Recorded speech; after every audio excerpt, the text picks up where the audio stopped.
सबों को जय यीशु सहाय, प्रेस द लॉर्ड।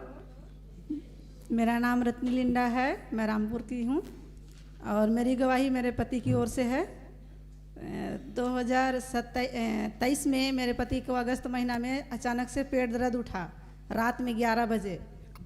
तो मैं परेशान हो गई। मैं बोली कि गैस की वजह से दिक्कत हो रहा है। तो धीरे धीरे दर्द बढ़ते ही गया। कभी बोलते हैं इस कोना में दर्द आ रहा है, कभी इस कोने में आ रहा है बोल के किडनी के बगल बगल में ही बोल दबाते हैं कि दबाइए तो अच्छा लगता है बोल के। मैं पूरी 1 बजे रात लगभग में दबाते रही, फिर भी ठीक नहीं हुआ। फिर बोल रहा है हमको इतना ज़ोर से दर्द आ रहा है कि मरने जैसा मन कर रहा है बोल के। मैं उसको बोली कि ऐसा क्यों बोलते हैं आप। मैं रोने लगी और बोली ऐसा नहीं बोलते हैं बोल के। फिर रात 2 बजे मैंने अस्पताल लेके गई और एडमिट की। उसके बाद डॉक्टर ने कहा एक्सरे अल्ट्रासाउंड करा के ले आइए। फिर मैंने दूसरे दिन गए साथ में लेके और अल्ट्रासाउंड आया तो उसमें रिपोर्ट में आया कि दोनों किडनी में पथरी हो गया है बोल के। मैं तो परेशान हो गई। जब डॉक्टर से दिखाई फिर रिपोर्ट तो डॉक्टर बोल रहे हैं ऑपरेशन करना पड़ेगा और उसमें खर्च बता रहे हैं 70 से 80 हज़ार लगभग पड़ेगा बोल के।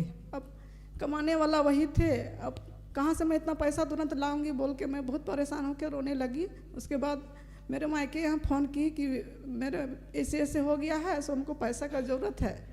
फिर अचानक से याद आया कि नहीं हम पैसा अभी नहीं लेंगे, अभी हम पहले प्रार्थना योद्धा में रिक्वेस्ट डालते हैं बोल के फिर यहाँ रिक्वेस्ट डाली। तो दीदी बोले कि दवाई से ठीक हो जाएगा, ऑपरेशन करने का ज़रूरत नहीं है। फिर मेरे पति को दवाई खिलाना स्टार्ट की। उसके बाद धीरे धीरे करते दवाई खाते रहे। उसके बाद दिसंबर महीना के 17 तारीख को फिर से मैं अल्ट्रासाउंड के लिए लेके गई थी। मैं नहीं गई, मतलब अकेले गए। उसके बाद रिपोर्ट में आया और कि दोनों किडनी का जो पथरी था वो साफ़ हो गया। और मैंने बहुत खुशी के साथ मैंने यहाँ आई थी 17 तारीख को, मैंने खुशी के साथ सेलिब्रेट की यहाँ पर। और उसके बाद मेरे पति को भी बोले थे अभी आज आने वाले थे लेकिन किसी कारणवश नहीं आए। इसकी जगह में मैं उसके बदले गवाही दे रही हूँ और मैं पिता ईश्वर को धन्यवाद देती हूँ कि जो मेरे इतना खर्च था उससे मेरी कमजोरी को समझ के मतलब मेरे वचन में जो भी दिए थे उसको जो मैंने पढ़ा और उनके अनुसार काम किया तो पिता ईश्वर हमको इस बड़ी बजट से हमको बचा लिए। और इसके लिए दीदी एस्थेर और ब्रदर राज को सही दिल से धन्यवाद देते हैं और प्रार्थना योजना का सभी भाई बहनों को भी मैं धन्यवाद देती हूँ और पिता ईश्वर की महिमा हो। धन्यवाद।